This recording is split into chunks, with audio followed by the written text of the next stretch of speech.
বন্ধুরে আমার, ইব্রাহিম খলিলুল্লাহ এবং নমরুদের যুদ্ধ হয়েছিল। নমরুদ যখন ইব্রাহিম খলিলুল্লাহকে বন্ধু ওই অগ্নিকুণ্ডের মধ্যে ফেলে দিল, ইব্রাহিম খলিলুল্লাহ ওই আগুনের কুণ্ডলিতে গিয়ে দেখলেন ফুল বাগান। ওই ফুল বাগানটা তৈরি করেছিলেন এই মুহররমের 10 তারিখে। জোরে জোরে বলেন সুবহানাল্লাহ, আরো জোরে বলুন না সুবহানাল্লাহ। বন্ধুরে আমার, শুধু ক্ষান্ত নয়, এখানে ক্ষান্ত নয়, ঈসা রূহুল্লাহকে আল্লাহ রাব্বুল আলামিন আসমানে উঠিয়ে নিয়েছিলেন। ওই দিনটাও ছিল মুহররমের 10 তারিখ। ঈসা নবী ওনার জামানায় ওই যারা ছিল ওনার কওমের লোকেরা যারা যা করতো তিনি বলে দিত। কি করত? কোনো কিছু কিন্তু বাচ্চাদের মানে মা বাবা কোনো কিছু লুকায় রাখতে পারতো না। ঈসা রূহুল্লাহ বলে দিত।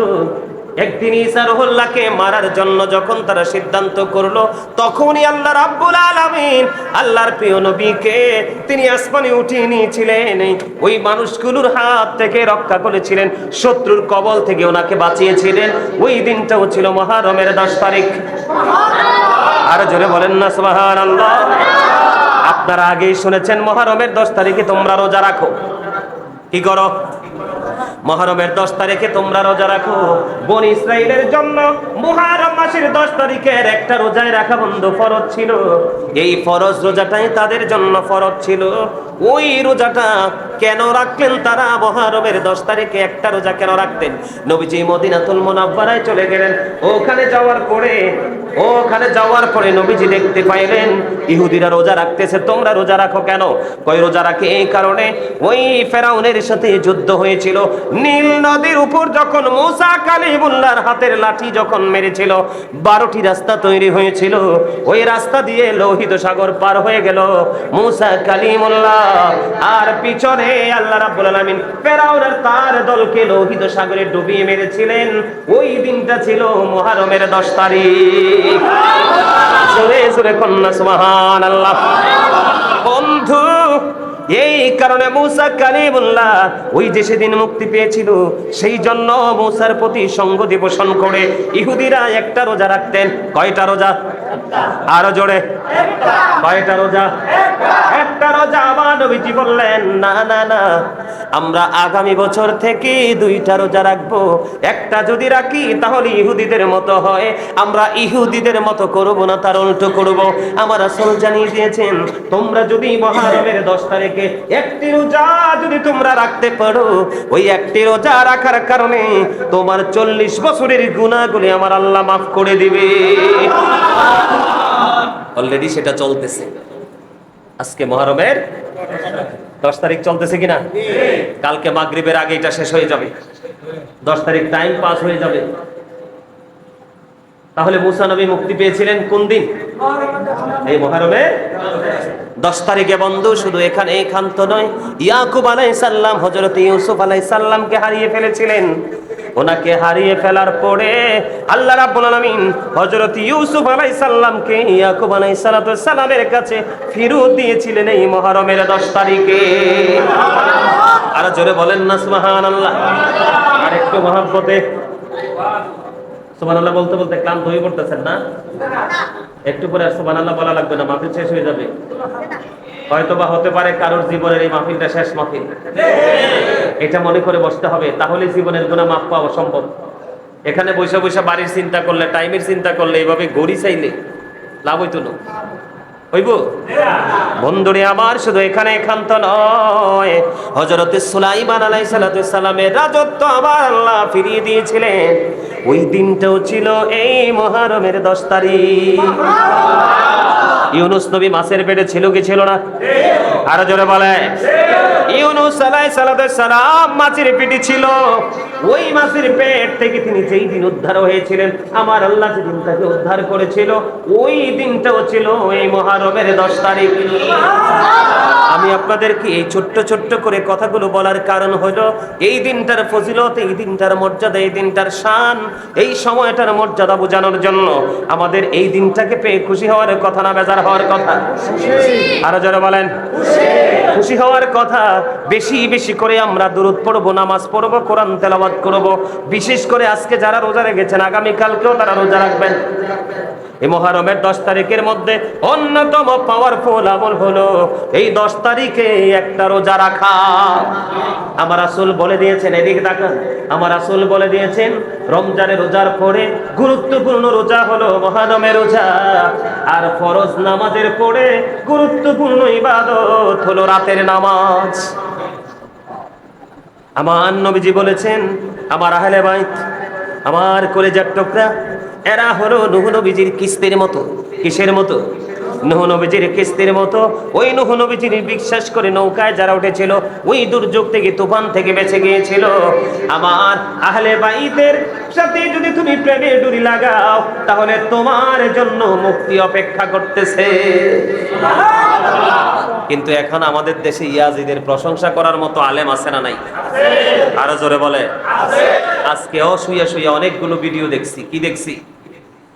আজকেও শুয়ে শুয়ে অনেকগুলো ভিডিও দেখছি। অনেক বড় বড় শায়েখ কয় ইয়াজিদকে বলে, ইয়াজিদেরকে বলে ভালোও বলা যাবে না, মন্দও বলা যাবে না। নাউজুবিল্লাহ কর। আরেক শায়েখ ওয়াজ করতেছে, কয় ইমাম হুসাইনের হত্যার পিছনে ইয়াজিদের কোনো হাত ছিল না। কয় ইয়াজিদ এই রক্তপাত চায় নাই, তাহলে চাইলোটা কে? কথা বলেন। এই রক্তপাত ঘটাইলো কে? ইয়াজিদ না? এটাকে আমরা বিশ্বাস করব যদি কই যে ইয়াজিদ দোয়া তুলসী পাতা? এটাকে বিশ্বাস করব? হ্যাঁ? কয় ইয়াজিদকে নাকি কাফের বলা যাবে না। তা যাবেন কোথায়? এই জন্য বলছি আপনি আপনার সন্তানদেরকে ওইভাবে শিক্ষা দিতে হবে, না হয় তারা বুঝবে না। কাল হাসরের দিনে আপনাকে আমাকে ধরা পড়তে হবে যে আল্লাহর কাছে বলবো, আল্লাহ ওরা তো আমাদেরকে শিখায় নাই। কি করে নাই? কথা বলেন। ওরা আমাদেরকে কি করে নাই? শিখায় নাই, পড়াই নাই। সেদিন কোনো জবাব আসেনি? আরে কথা বলেন না, আসেনি জবাব? তাহলে আমি আপনাদেরকে কি বুঝাইতে চাইছি, এটা অত্যন্ত গুরুত্বপূর্ণ একটা দিন এবং রাত। আপনারা আদম আলাইহিস সালাম তো গন্ধম খাইছে, ঠিক আছে না? গন্ধম খাওয়ার পর আল্লাহ রাব্বুল আলামিন বলেছেন কুল নাহবিতু মিনহা জামিআ, you get down all from here. জান্নাত থেকে বের করে দিলেন, এত বড় নিয়ামত থেকে বঞ্চিত করে দিলেন। তারপরে তওবা করতে করতে, ক্ষমা চাইতে চাইতে আল্লাহ রাব্বুল আলামিন যেদিন তাকে কবুল করলেন, সেই দিনটা ছিল মুহররমের 10 তারিখ। আপনার আমার আমল নামায় গুনাহ আছে না নাই? তাইলে তওবা করার দরকার আছে না নাই? বন্ধুরে, আবার শুধু এইটা নয়, আপনার আমার নবীকে শাফায়াতে কুবরার মালিকানা দিয়েছিলেন আমার আল্লাহ। ওই দিনটাও ছিল এই মুহররমের 10 তারিখ, যেই শাফায়াতের কুবরায় দাঁড়িয়ে দাঁড়িয়ে আমার নবীজি উম্মতির জন্য আল্লাহর কাছে সুপারিশ করবে। জোরে জোরে সুবহানাল্লাহ, আরো জোরে কন্যা সুবহানাল্লাহ। বন্ধুরে, আবার শুধু এখানে একান্ত নয়, সত্যের পথে লড়াই করে। কিসের পক্ষে? সত্যের পক্ষে লড়াই করে, মিথ্যার বিপক্ষে লড়াই করে ইমাম হুসাইন হাসতে হাসতে নিজের জীবনটাকে কুরবানি করে দিয়েছিল। বন্ধু, ওই দিনটাও ছিল এই মুহররমের 10 তারিখ। আমাদেরকে এখান থেকে শিক্ষা নেওয়া দরকার না? এখন আপনাদের এবার জানা দরকার। আপনাদের এবার ঠিক আছে নি? লড়ে গেছে? ঠিক আছে? মাথাটা ব্যথা করতেছে প্রচন্ড গরমে গরমে। আপনাদের একটু জেনে রাখা দরকার, যোগে যোগে দেখবেন ইয়াজিদ মার্কা মৌলবী বের হবে। কি বের হবে? কথা বলেন। এই কথা বলেন না মিয়া ভাই, একটু শোনেন। মানে যোগে যোগে ইয়াজিদ মার্কা মৌলবী কি হবে? অলরেডি আজকে মনে 1 ডজনের উপরে শুনছি শুধু ইয়াজিদের প্রশংসা করতে চায়। আবার কয় ইমাম হুসাইন নাকি রাজনীতি বুঝতো না। কি ইমাম আবার বলে ইমাম হুসাইন নাকি ক্ষমতার জন্য যুদ্ধ করছে। আমি আপনাদেরকে বলি, তারপর আপনারা ডিসাইড করবেন। একটা কথা বানায় বলছি না, কারণ ইয়াজিদকে আমি দেখি নাই। এই দুনিয়াতে যারা ইয়াজিদের প্রশংসা করে, আপনারা তাদেরকে বললেন যে ভাই ইয়াজিদের কবরটা কোথায় একটু জানাও। ঠিক কিনা? কি এজিদের কবরটা কোথায় একটু জানাও। এজিদের কবর কই আছে পৃথিবীর মানুষ জানে না, কারণ এটা নষ্ট, এটা পথভ্রষ্ট, এটা কাফের। নাউজুবিল্লাহ বলেন। কিন্তু এটা কোনো মুসলমান না। আরে এটা কোনো হিন্দু খ্রিস্টান বৌদ্ধ ছিল না, এটাও মুসলমান ছিল। কিন্তু মুসলমানের মধ্যে জাত আছে না? একটা হলো ইমানদার মুসলমান, আর একটা হলো মুনাফিক মার্কা মুসলমান। কথা বলেন না কেন? জর্ডান, মিশর, আছে না নাই? আছে না নাই? ইরানকে ধ্বংস করার জন্য ইহুদিদেরকে সহযোগিতা করছে কি করছে না? সৌদি আরব ড্রোন দিয়ে ঠেকাইছে, দেখতেছেন না নিউজ? এরা কি মুসলমান? আবার কয় ইরানের তারা মুসলমানই না। এখন যারা মুসলমান তারা কই? ইরান তো একাই যুদ্ধ করতেছে ইহুদিদের সাথে, ঠিক কিনা বলেন? আরো জোরে। এগুলো একটু বিবেক বিবেচনা করতে হবে আমাদেরকে। আমাদের বাংলাদেশেও কিন্তু মিডিয়া ফাটাই ফেলতেছে ইরানের তারা নাকি মুসলমান না, তো তোমরা মুসলমান বইরে রয়েছো কেন? যাও ইরানের পক্ষ হয়ে যুদ্ধ করো। এগুলো ওখান থেকে আসছে। আমি আপনাদেরকে বলি বন্ধু, আমি একদিকে আপনাদেরকে ছোট্ট একটা টপিক দিয়ে দিলাম, কি যে মুহররম মাসের যে বরকতটা সেটা বুঝতে পারছেন তো? আরো জোরে বলেন, আরো জোরে। আর একটু বরকত বুঝাই দিব, আর একটু বুঝাই দেই। এই মুহররম মাসের 10 তারিখ কেউ যদি কোনো এতিমের মাথায় হাত বুলাই, এমনি মোহাব্বত কইরা, মায়া কইরা, শক্ত কইরা না, কি কইরা?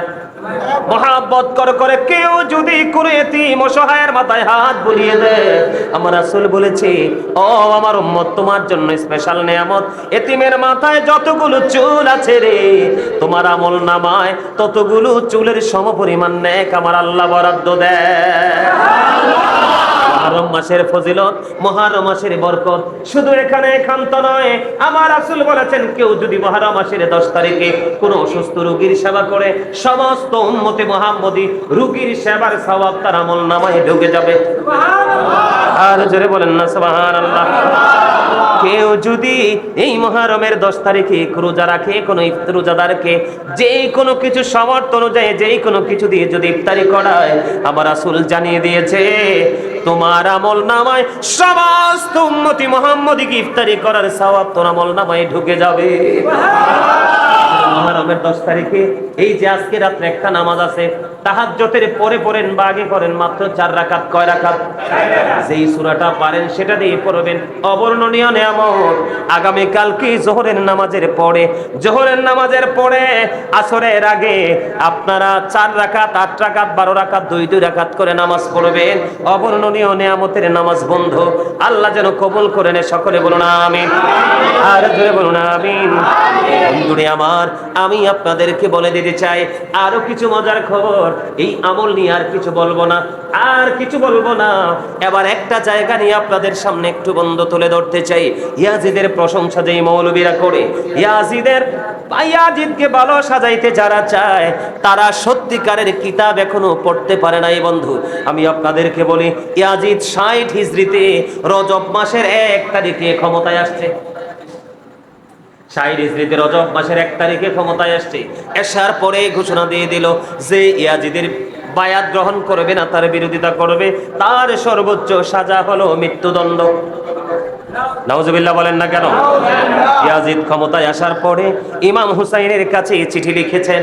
ইমাম হুসাইনকে যেন মদিনার গভর্নর চাপ দিয়ে যেন তার ইয়াজিদের পক্ষে যেন বায়াত গ্রহণ করায়।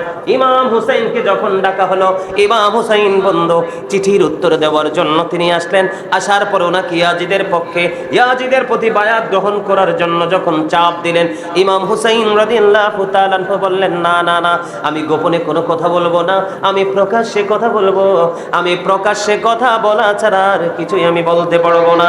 এই কথা বলে ইমাম হুসাইন যখন বের হয়ে গেলেন, তৎকালীন সময়ে যারা 2 জন উপস্থিত ছিলেন, সাবেক এবং রানিং গভর্নর 2 জন ছিলেন। একজন ছিলেন ওয়ালিদ ইবনে উতবা, আরেকজন ছিলেন মারওয়ান ইবনে হাকাম। যখন বের হয়ে যাচ্ছিলেন, মারওয়ান ইবনে হাকাম একটা ডাক দিয়ে বললেন, হে ওয়ালিদ বিন উতবা, তুমি যদি এখন হুসাইনকে ছেড়ে দাও, আর তাকে তুমি হাতের নাগালে পাবে না।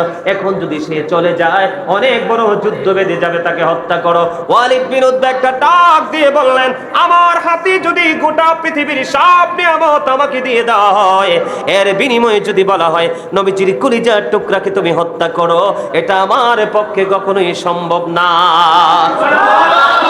ইমাম হুসাইন বীর পুরুষের মতো চলে গেলেন। বন্ধুরে আমার, 61 হিজরিতে 60 হিজরির 1 তারিখে, রজবের 1 তারিখে ক্ষমতায় বসলো। আর 61 হিজরিতে কারবালা হলো।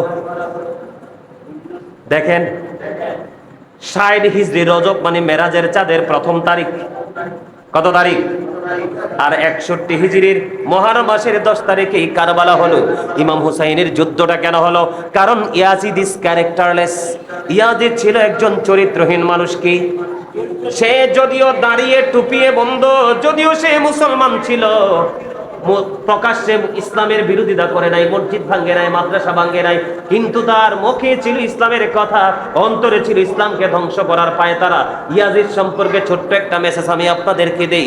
ইয়াজিদের উপদেষ্টা ছিল একজন ইহুদি, যার নাম ছিল বন্ধু শারজুন বিন মানসুর রুমি, যিনি দিনের বেলা বানর নাচাতো আর মদ পান করতো, রাতের বেলা নর্তকী নিয়ে বন্দে বেষ্টনী দিত। জোরে কন্যা নাউজুবিল্লাহ। আপনার আমার সমাজে যদি এমন ক্যারেক্টারলেস পারসন থাকে, আমরা তাকে গ্রহণ করব? কথা বলেন না, গ্রহণ করব? আমরা সাধারণ মানুষ, আমরা এত শিক্ষা নাই, আমরা যদি না মানি। ইমাম হুসাইন একদিকে ছিলেন নবীজির আহলে বাইত, আরেকদিকে ছিলেন তিনি একজন মুহাদ্দিস, আরেকদিকে ছিলেন তিনি একজন দানবীর, আরেকদিকে তিনি ছিলেন বন্ধু এত বেশি আমলদার, পায়ে হেঁটে হেঁটে জীবনে কম পক্ষে 25 বার হজ করেছে। ভিক্ষুক যখন সাহায্যের জন্য আসলো, 5 ব্যাগ অর্থ তাকে দিয়ে দিলেন। সুবহানাল্লাহ বলেন না? তাহলে ইমাম হুসাইন কি মানতে পারে? বন্ধুরে আমার, 61 হিজরিতে কারবালা হলো, তার কারণ হলো 60 হিজরিতে ক্ষমতায় বসলো, 61 হিজরিতে কারবালা হলো, 63 হিজরিতে খেয়াল করেন, 63 হিজরিতে জিলহজের চাঁদের 27, 28, 29, 3 দিন, কয় দিন মুখস্থ করেন এগুলো, বলেন না একটু। জিলহজের 63 হিজরিতে জিলহজের চাঁদের 3 দিন, 27, 28, 29। বন্ধুরে আমার, মসজিদে নববীর মধ্যে আজান দিতে দেয় নাই। নাউজুবিল্লাহ বলেন না? 3 দিন পর্যন্ত মসজিদে নববীতে আজান দিতে দেয় নাই, বন্ধু ইকামত দিতে দেয় নাই, ঘোড়া রাস্তা বল বানিয়ে দিল, পুরো পবিত্র জায়গাটাকে অপবিত্র করে দিল। যেই মসজিদে নববীর মধ্যে 1 রাকাত নামাজ পড়লে 50,000 রাকাতের সমান সওয়াব পাওয়া যায়, ওই পবিত্র ভূমি, পবিত্র জায়গা মসজিদে নববী, ওই মসজিদে নববী পর্যন্ত আজান দেওয়া বন্ধ করে দিল। খানায় কাবাতে বন্ধু আগুন লাগিয়ে দিল। মদ, জুয়া, জিনা, ব্যভিচারে 3 দিন বৈধ বলে ঘোষণা দিয়ে দিল। আমি আপনাদেরকে বলে দিতে চাই, যারা আপনাদেরকে শুনবেন জিয়াজিদের চাপাই গাইতে চায়, তাদেরকে যেন সমুচিত জবাব দিতে পারেন। বন্ধুরে আমার, শুধু তাই নয়, 1000-এর মতো আমার মা বোনেরা, ওই মদিনার পবিত্র নারীরা 1000-এরও বেশি, তারা ওই ইয়াজিদ বাহিনীর তাণ্ডবে অবৈধ সন্তান প্রসব করেছে, জারজ সন্তান প্রসব করেছে। জোরে জোরে কন্যা নাউজুবিল্লাহ। আপনারা বলেন, এমন চরিত্রহীনের সাথে যুদ্ধ করার দরকার আছে না নাই? তাকে কি ছেড়ে দেওয়া যায়? বলেন না, ছেড়ে দেওয়া যায়? ইয়াজিদ বন্ধু শুধু তাই নয়, 63 হিজরিতে 700 সাহাবীকে হত্যা করেছে, মদিনার সাধারণ 10,000 জনগণকে হত্যা করেছে, মদ, জুয়া সব কিছুকে বন্ধ বৈধ বলে ঘোষণা দিয়ে দিয়েছে। এই ইয়াজিদের সাথে যুদ্ধ করার দরকার আছে না নাই? আরো জোরে বলেন। ইমাম হুসাইন কি যুদ্ধ করে ভালো করে নাই? ইমাম হুসাইনকে নিষ্ঠুরভাবে বন্ধ পৃথিবী থেকে বিদায় করে দিল, কিন্তু এখনো পর্যন্ত ইমাম হুসাইনের আদর্শকে মারতে পারে নাই। যুগি যুগি ইয়া হুসাইন, শাহ হুসাইন মানুষের জবানে, কিন্তু ইয়াজিদের নাম পৃথিবীর কোথাও নাই। একমাত্র যখন প্রসঙ্গ আসে তখন মানুষ বলে। কথা বলেন না কেন? এই ইয়াজিদের সাথে যুদ্ধ করেছে ইমাম হুসাইন বন্ধু কত নির্মমভাবে। ফুরাত নদীর পানি বন্ধ করে দিয়েছে রে বন্ধু। ফুরাত নদীর পানি বেঈমান কাফের মুশরিক পশু পাখি পর্যন্ত ভক্ষণ করে, কিন্তু নবীর কলিজার টুকরার জন্য এই ফুরাত নদীর পানি বন্ধ করে দিল। ও বন্ধু, বারামপুরের আমার ভাই, আমার বাবা গো, আমি আমার মা বোনদেরকে ডেকে ডেকে বলছি গো, একটুখানি হৃদয়ের জানালা খুলে শোনো। আমার নবীজি বলেছে, আমি তোমাদেরকে এত সুন্দর নেয়ামত দিন তোমাদেরকে দিয়ে গেলাম, এর বিনিময়ে আমি তোমাদের কাছে আর কিছু চাই না, আমি চাই তোমাদের কাছে আমার পরিবারের ভালোবাসা। টাকা পয়সা খরচ করতে হবে না, শুধু হৃদয় থেকে ইমাম হুসাইনকে ভালোবাসবো, হৃদয় রাজ্যে তার বসবাস বসতি তৈরি করব, তাহলে আমরা দুনিয়া এবং আখিরাতের নেয়ামত প্রাপ্ত বান্দা হতে পারবো। বন্ধু, আমি ছোট্ট করে বলছি, ওই কারবালার যে মর্মান্তিক অধ্যায় আমি আপনাদেরকে একটুখানি শোনাই। কত নিষ্ঠুর, কত নির্মম ছিল রে ইয়াজিদ বাহিনী বন্ধু। ইমাম হুসাইন ছিলেন সত্যের পথে। কিসের পথে? আর ইয়াজিদ ছিলেন পুরো পথভ্রষ্টতার মধ্যে। বন্ধু, কোন অন্ধকার জগতের দিকে একটা একটা একটা একটা করে বন্ধু যুদ্ধ চলে। সময় যখন গণিয়ে আসলো, কুফা থেকে বন্ধু যুদ্ধ করতে করতে বাকবিতণ্ডা চলতে চলতে একটা পর্যায়ে কুফা থেকে অনেক লম্বা ঘটনা, আমি অল্প কিছু সময়ের মধ্যে ওয়াজ শেষ করে দেব বন্ধু, কারণ অনেক সময় হয়ে গেছে, 1 ঘন্টার মতো হয়ে গেছে। বন্ধুরে আমার 1 ঘন্টার উপরে হয়ে গেছে, একটুখানি হৃদয় দিয়ে শুনবেন। বন্ধুরে আমার, কুফা থেকে 150 চিঠি আসলো। কি আসলো? আমি মর্মান্তিক জায়গাটা খালি একটুখানি বুঝাই। কুফা থেকে 150 চিঠি আসলো ইমাম হুসাইনের পক্ষে বায়াত গ্রহণ করার জন্য। ইমাম হুসাইন রাদিয়াল্লাহু তাআলা আনহু এই চিঠি পাওয়ার পরে তিনি কি করলেন? এবার তিনি মুসলিম বিন আকিলকে কুফায় পাঠিয়ে দিলেন। মুসলিম বিন আকিল অল্প কিছু সময়ের মধ্যে হুসাইনের পক্ষে প্রায় 18,000 মানুষকে বায়াত করিয়ে ফেলেছে। জোরে জোরে কন্যা সুবহানাল্লাহ। এবার তৎকালীন সময় ইবনে জিয়াদ জানতে পারলেন ইমাম হুসাইনের পক্ষে যেভাবে বায়াত নেওয়া শুরু হয়ে গেছে, সত্যের পথে যেভাবে মানুষ দাবিত হচ্ছে, আমরা আমাদের নোংরামি, আমরা আমাদের অন্যায় অত্যাচার জুলুম করতে পারবো না, কারণ হুসাইনের পক্ষে বায়াত শুরু হয়ে গেল। এদিক দিয়ে বন্ধু মুসলিম বিন আকিল যখন আসলো, ধীরে ধীরে পুরো পরিবেশটা মুসলিম বিন আকিলের বিপক্ষে চলে গেল। কিন্তু এই খবর এখনো পর্যন্ত হুসাইন জানে না। চিঠি পাওয়ার সঙ্গে সঙ্গে ইমাম হুসাইন রাদিয়াল্লাহু তাআলা আনহু কুফার উদ্দেশ্যে রওনা হলো। কুফার কাছাকাছি যখন চলে আসলো, এই সময়ে মুসলিম বিন উচ্চার মাধ্যমে ইমাম হুসাইন, ইমাম আপনার মুসলিম বিন আকিলের খবর তারা সংগ্রহ করে মুসলিম বিন আকিলকে হত্যা করে ফেললো। ইন্না লিল্লাহি ওয়া ইন্না ইলাইহি রাজিউন। মুসলিম বিন আকিল যখন হত্যা হয়ে গেল, এরই মধ্যে ইমাম হুসাইন কুফার দিকে রওনা হয়ে গেল। বন্ধুরে আমার, ইমাম হুসাইনের কাছে খবর চলে আসলো মুসলিম বিন আকিলকে ইয়াজিদ বাহিনী নির্মমভাবে শহীদ করে দিয়েছে, আপনি ফিরে যান, আপনি ফিরে যান। ইমাম হুসাইন একটা ডাক দিয়ে বললেন, না না না, আমি আর ফিরবো না, আমি সত্যের পথে লড়াই করে প্রয়োজনে শহীদ হয়ে যাব, তারপরেও মিথ্যার কাছে আমি মাথা নত করবো না। এবার ইমাম হুসাইন চলে আসলো, আস্তে আস্তে আস্তে আস্তে বন্ধু কুফার ময়দানে চলে আসলো। ইয়াজিদ বাহিনীর পক্ষ থেকে সবচেয়ে বেশি শক্তিশালী পুরুষ যিনি ছিল, তার নাম হলো হুর। এবার হুর ইমাম হুসাইনকে ডাক দিয়ে বললেন, ও আলী মুকাম, আমি তো ইয়াজিদ বাহিনীর পক্ষ হয়ে আপনাকে কুফা পর্যন্ত নিয়ে এসেছি, এই নির্মম জায়গা পর্যন্ত আপনাকে নিয়ে এসেছি। এখন আমার মনে হয়েছে আমি বড় ভুল করেছি, বড় অন্যায় করেছি। আপনি হলেন রাসূলের কলিজার টুকরা, আপনাকে আমি ইয়াজিদ বাহিনীর কবলে এনে দিয়ে ভুল করেছি। এই মুহূর্তে যদি আমি তওবা করে, আমার আল্লাহকে আমার তওবাটা কবুল করবে। দেখেন তার নসিবটা কত খুশনসিব। ইমাম হুসাইনের পক্ষে কথা বলে শেষ সময় সে তওবা করে জান্নাতি হয়ে গেল, অথচ ইয়াজিদ বাহিনীর পক্ষ হয়ে তাকে বন্ধু নিয়ে আসলেন। এবার কি করলেন? ধীরে ধীরে ধীরে ধীরে বন্ধু বলতে লাগলেন। এবার ইমাম হুসাইন বললেন, তুমি যদি সত্যিকার অর্থে তওবা করো, ভালোবাসে, আমার আল্লাহ তওবা কবুল করে নেবে।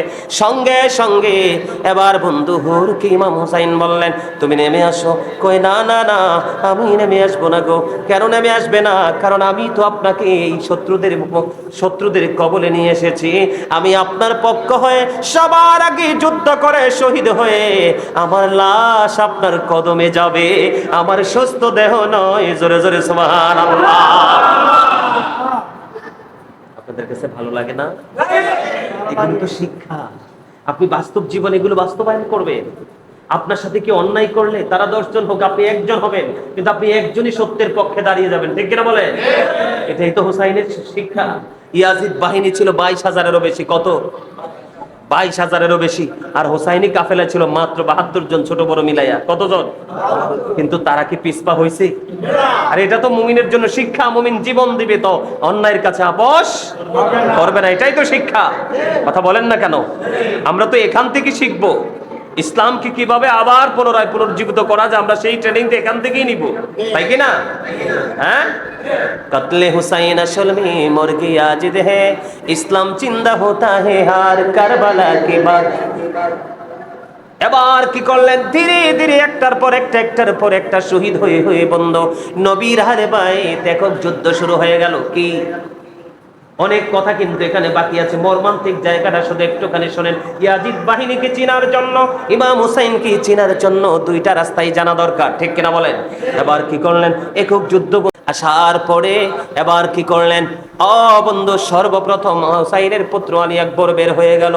বাবা বাবা গো, আমাকে অনুমতি দাও, আমি যুদ্ধের ময়দানে যাই, আমি সত্যের পথের প্রতীক হয়ে যেতে চাই। এবার কি করলেন? চলে গেলেন। এবার আলী আকবর চলে গেলেন যুদ্ধের ময়দানে যাওয়ার পরে বন্ধু এবার আলী আকবর অনেকক্ষণ যুদ্ধ করতে করতে করতে করতে এবার বন্ধু ক্লান্ত হয়ে গেলেন, দৌড়ে ছুটে আসলেন বাবার কাছে। বাবা, বাবা গো, ও বাবা, আমাকে একটুখানি পানি দাও না, আমি ওই ইয়াজিদ বাহিনীর উপর পুনরায় আবার আক্রমণ চালাবো, যুদ্ধ চালাবো। এবার ইমাম হোসেন একটা ডাক দিয়ে বলে, বাবা, বাবা গো, আজকে 3 দিন তো ফুরাত নদীর পানি আমাদের জন্য বন্ধ। কয়দিন? তুমি যেমন তৃষ্ণার্ত বাবা গো, আমিও তো তেমন তৃষ্ণার্ত। আমি কেমন করে তোমাকে পানি দিব গো বাবা? আমার কাছে মাত্র একটা রাস্তা খোলা আছে গো বাবা। বাবা কি গো? আমার কাছে একটা রাস্তা খোলা আছে, সেই রাস্তাটা হলো আমার যখন প্রয়োজন হতো, পানি তৃষ্ণা লাগতো, আমি আমার নানার কাছে, আল্লাহর প্রিয় হাবিব হাবিবুল্লাহর কাছে যখন যাইয়া বলতাম, নানা গো আমাকে একটু পানি দাও না, আমার নানা আমার দিকে নবীজির জিহ্বা মোবারক বের করে দিত, আমি জিহ্বা চুষে চুষে আমি পরিতৃপ্ত হতাম। বাবা, আমি তোমার দিকে আমার জিহ্বাটা বের করে দিলাম রে, তুমি আমার জিহ্বাটা চুষে তুমি পরিতৃপ্ত হও। কিন্তু বন্ধু, ছেলে যেমন তৃষ্ণার্ত বাবাও তো তেমন তৃষ্ণার্ত। বাবা পানি দিবি কোত্থেকে? এবার কি করলেন আলী আকবর? বাবার জিহ্বাটা চুষলেন, চুষতে চুষতে এবার জিহ্বা চুষা শেষ করে আবার তিনি যুদ্ধের ময়দানে চলে গেলেন। যুদ্ধের ময়দানে গিয়ে বন্ধু আবার পুনরায় যুদ্ধ শুরু করলেন। হঠাৎ করে কারবালার ময়দান থেকে একটা আওয়াজ আসলো, বাবা বলে ডাক দিলেন। এবার হুসাইন চলে গেলেন, যাওয়ার পরে যাইয়া দেখলেন আলী আকবরের বুকের ভিতরে তীর। নাউজুবিল্লাহ বলেন না, আর জোরে বলেন না নাউজুবিল্লাহ। ইমাম আলী আকবর ডাক দিয়ে বললেন, বাবা, বাবা গো, আমার বুক থেকে তুমি তীরটা সরিয়ে নাও, আমি আবার পুনরায় হায়দারে আক্রমণ চালাবো। এবার আলী আকবরের বুক থেকে যখন ইমাম হুসাইন রাদিয়াল্লাহু তাআলা আনহু তীরটা যখন টান দিলেন, রক্তের বন্যা বয়ে গেল। এরই মধ্যে আলী আকবর শাহাদাত বরণ করলেন। ইন্না লিল্লাহি ওয়া ইন্না ইলাইহি রাজিউন। বন্ধুরে আমার, ইমাম হুসাইন কি করবে? সন্তানের লাশ বুকে জড়িয়ে ধরে নিজের কাঁধে উঠালেন, কাঁধে উঠিয়ে বন্ধু তাবুর কাছে নিয়ে আসলেন, তাবুর কাছে রেখে দিলেন। রেখে দেওয়ার পরে এবার হাসান রাদিয়াল্লাহু তাআলা আনহুর কলিজার টুকরা কাসেম রাদিয়াল্লাহু তাআলা আনহু বের হয়ে আসলো। চাচা, চাচা গো, অনুমতি দাও না, যুদ্ধের ময়দানে ওই সত্যের পক্ষে লড়াই করে পথযাত্রী হতে চাই। এবার ইমাম হুসাইন কি করলেন? অনুমতি দিয়ে দিলেন। যুদ্ধের ময়দানে গিয়ে বন্ধু এবার কাসেম রাদিয়াল্লাহু তাআলা আনহু তিনি শাহাদাত বরণ করলেন। চাচা কি করবে? ওনার হাতেও কিছু করার নাই, শাহাদাত হওয়া ছাড়া, ঠিক কিনা বলেন বন্ধুরি আমার? এবার কি করলেন? ওই ওনার লাশটা নিয়ে আবার তাবুর কাছে এনে রেখে দিলেন। তাবুর কাছে রেখে দেওয়ার পরে ইমাম হুসাইন যখন বসে রইলেন, ঠিক এই মুহূর্তে হযরতে আলী আসগরের বুকের দিকে তীর নিক্ষেপ করে ওই আলী আসগর, ছোট্ট আলী আসগরকেও শহীদ করে দেয়। জোরে জোরে কন্যা নাউজুবিল্লাহ। ধীরে ধীরে ধীরে ধীরে বন্ধু আহলে বাইতের একক যুদ্ধের পালা শেষ হয়ে গেল। এবার সর্বশেষে একজন হলো নবীজির কলিজার টুকরা ইমাম হুসাইন। এবার তিনি যুদ্ধের ময়দানে যাবে, কিন্তু ইয়াজিদ বাহিনী তারা পৃথক পৃথক ভাবে হামলা করার জন্য ভয় পাচ্ছে। যুদ্ধের ময়দানে যখন চলে গেলেন, যুদ্ধ করতে করতে করতে করতে করতে করতে বন্ধু এমন একটা পর্যায়ে চলে আসলো, এমন একটা পরিস্থিতি তৈরি হয়ে গেল, চতুর্দিক দিয়ে বন্ধু আক্রমণ চালালো। আক্রমণ করতে করতে এবার ইমাম হুসাইন একটা ডাক দিয়ে বললেন, এখন কি নামাজের সময়? কই হ, এখনই নামাজের সময়। নামাজের সময় বলতে দেরি, কই আমাকে একটুখানি সময় দাও, আমার জীবনের শেষ সেজদাটুকু আমার মালিকের কদমে আমি দিয়ে যেতে চাই। জুরি জুরি কন্যা সুবহানাল্লাহ। এইটা আমাদের জন্য শিক্ষা কিনা বলেন? এই ওবারামপুরের আমার ভাই, আমার বাবা গো, আমি আমার মা বোনদেরকে ডেকে ডেকে বলবো গো, এটা আমাদের জন্য কত বড় শিক্ষা, কত বড় নিয়ামত। এই শহীদ হয়ে যাবে কিছুক্ষণের জন্য, কিছুক্ষণের মধ্যে পৃথিবী থেকে চিরনিদ্রায় চলে যাবে, কিন্তু আমার মালিকের কদমে সেজদা ছাড়ে না। আর আমরা পৃথিবীর কাজের অজুহাতে কত নামাজ ছেড়ে দেই, ঠিক কিনা বলে? আমরা কি হুসাইনি কাফেলার সদস্যের অন্তর্ভুক্ত হতে পেরেছি? কথা বলেন না, হইতে পেরেছি? হতে পারিনি। যদি হুসাইনি কাফেলার লোক হতে চায়, তাহলে অন্যায়ের বিরুদ্ধে প্রতিবাদ করতে হবে, সময় মতো নামাজ পড়তে হবে। বন্ধু কেউ সাহায্য চাইলে তাকে হাত বাড়িয়ে দিতে হবে। বন্ধু নবীর আদর্শ, নবীর সুন্নাহ, ইসলামের বিধানকে পুনরায় আবার জীবিত করার জন্য আপ্রাণ চেষ্টা করে মানুষকে পুনরায় পুনরুজ্জীবিত করতে হবে। ঠিক কিনা বলে? বন্ধুরে আমার, এবার কি করলেন? নামাজ যখন শেষ হয়ে গেল, নামাজটা শেষ হইতে দেরি, এবার সীমার এসে ইমাম হুসাইনের বুকের উপর বসলো। বসতে দেরি রে, এবার ইমাম হুসাইন একটা ডাক দিয়ে বলল, সীমার, সীমার তোর বুকের জামাটা খোল রে, আমি একটুখানি তোর বুকখানা আমি একটুখানি দেখবো। এবার সীমার কি করলেন?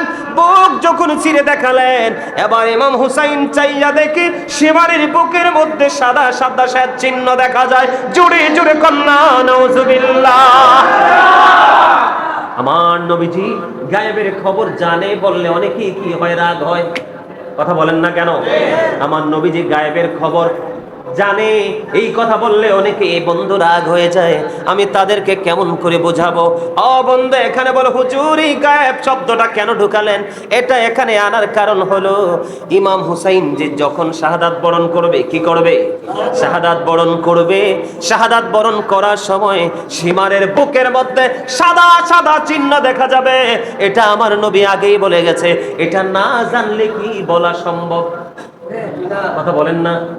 না জানলে কি বলা সম্ভব? না জানলে বলা সম্ভব নয়। আমার এবার কলিজার টুকরা ইমাম হুসাইন যখন প্রশ্ন করলেন, বুকের জামা খোলা হলো। বুকের জামা খোলার পরে বন্ধু চাইয়া দেখলেন ওই সীমারের বুকের মধ্যে সাদা সাদা চিহ্ন দেখা যায়। শুধু এখানে একান্ত নয়, আমার নবীজি পৃথিবী থেকে যাওয়ার আগে উম্মে সালমাকে এক মুষ্টি মাটি দিয়ে বলে গেলেন, এই মাটিগুলো যত্ন করে রেখে দাও, যেদিন দেখবা ওই মাটিগুলো রক্তে লাল হয়ে গেছে, সেই দিনই মনে করবা আমার কলিজার টুকরা শহীদ হয়ে গেছে। সত্যি সত্যি বন্ধু, ইমাম হুসাইন যেই সময় শাহাদাত বরণ করলো, উম্মে সালমা ওই সংরক্ষণ করা মাটিগুলো যেই জায়গায় রেখেছিলেন, চাইয়া দেখলেন ওই মাটিগুলো একেবারে রক্তে লালে লাল হয়ে গেছে। জোরে জোরে কন্যা সুবহানাল্লাহ। এখানে কি নবীজি গায়েবের খবর জানে? এটা প্রমাণিত কিনা? এটা কি অস্বীকার করার সুযোগ আসেনি? বন্ধুরে আমার, এখানেই শুধু ক্ষান্ত নয়, এবার কি করলেন? সীমার বুকের উপর চেপে বসলেন। এবার সাদা সাদা চিহ্ন দেখে ইমাম হুসাইন একটা ডাক দিয়ে বললেন, রে সীমার, তুই বুঝি সেই বদকিসমত, তোর নসিব বুঝি বদনসিব রে। আমার নবীজি, আমার নানা জানিয়ে গেছে, সাদা সাদা কুকুরগুলো আমার বাগানটা হরণ করে নিয়ে যাবে। জোরে জোরে বলুন নাউজুবিল্লাহ। বন্ধুরে আমার, এবার বন্ধু ইমাম হুসাইন শাহাদাত বরণ করলো। দেহ মোবারক একদিকে, মাথাটা একদিকে। ইয়াজিদ বাহিনী ইমাম হুসাইনকে শহীদ করে শুধু ক্ষান্ত নয়, ওই মরুভূমির ওই উত্তপ্ত রুদ্রের মধ্যে বন্ধু দুলা বালিতে ঘোড়া দ্বারা তাদের এই পবিত্র মাথাগুলো পদদলিত, বডিগুলো পদদলিত করিয়াছেন। জোরে জোরে বলেন না নাউজুবিল্লাহ। এই কথাগুলো, এই কিতাব আমি জীবনে কতবার পড়েছি বন্ধু, দেখলেই বন্ধু কলিজাটা ছিঁড়ে যায়, কলিজাটা ছিঁড়ে যায় রে। এই হুসাইন এমন একটা নাম, এটা একটা নাম নয় বন্ধু, এটা একটা ইতিহাস। এটা শুধু নাম নয়, এটা একটা কুল কিনারাহীন এক মহাসমুদ্র বন্ধু। ওই ইমাম হুসাইনকে নিয়ে লেখে, বন্ধু লিখতে লিখতে গোটা পৃথিবীর গাছগুলো যদি আপনি কলম বানিয়ে ফেলেন, কলম শেষ হয়ে যাবে। হুসাইনকে নিয়ে লেখা বন্ধু শেষ হবে না। যদি সমস্ত পৃথিবীর পানিকে কালি বানান, কালি শেষ হয়ে যাবে, লেখা শেষ হবে না। কারণ এটা একটা আদর্শের নাম। ঠিক কিনা বলে? এটা কিসের নাম?